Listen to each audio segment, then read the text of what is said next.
Fatehnagar Bhagat Singh park లో అంతర్జాతీయ మహిళా దినోత్సవ వేడుకలు ఘనంగా నిర్వహించబడ్డాయి. మాజీ కార్పొరేటర్ పండాల సతీష్ గౌడ్ సొంత నిధులతో ప్రతి మహిళలకు చీరలు బహుకరించారు. ముఖ్య అతిథులుగా కూకట్పల్లి ఎమ్మెల్యే మాధవరం కృష్ణారావు, సనత్ నగర్ ఎస్ఐ అనూష పాల్గొన్నారు. ఎమ్మెల్యే మహిళల సమాజాభివృద్ధిలో కీలక పాత్రను ప్రశంసించి విద్య, ఉద్యోగాలు, వ్యాపారాల్లో ముందుకు రావాలని పిలుపునిచ్చారు. వినోదాత్మక, సాంస్కృతిక అవగాహన కార్యక్రమాలతో మహిళలు ఉత్సాహంగా పాల్గొన్నారు.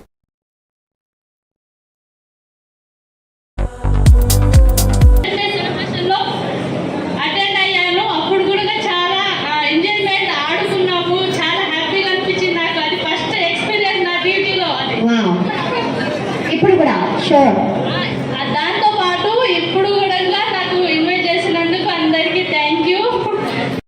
అందరికీ ఏ విధంగా ఎలా ఉండాలనేది నేను చెప్తున్నాను. యాజ్ ఏ ఉమెన్గా మనం బయట సొసైటీలో ఏ విధంగా ఉండాలనేది నేను చెప్తున్నాను.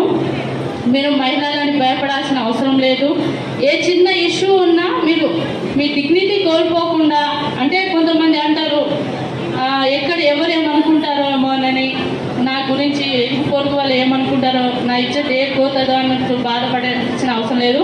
మీరు సపరేట్గా సిటీ వాళ్ళకు మెయిల్ పెట్టినా, జస్ట్ అప్రోచ్ మాలాంటి ఉమెన్ పోలీస్ ఆఫీసర్ల నంబర్ మీ దగ్గర ఉన్నా కూడా డైరెక్ట్ వాట్సాప్ త్రూ అయినా మెయిల్ త్రూ అయినా మీరు మీకున్న సమస్యలు మెయిల్ త్రూ పెట్టినా, మీరు జస్ట్ ఎలాంటి ప్రాబ్లాన్ని మీరు ఫేస్ చేస్తారో దాన్ని మేము సాల్వ్ అవుట్ చేస్తాం. మహిళా దినోత్సవ సందర్భంగా చాలామంది అనుకుంటారు అంతర్జాతీయ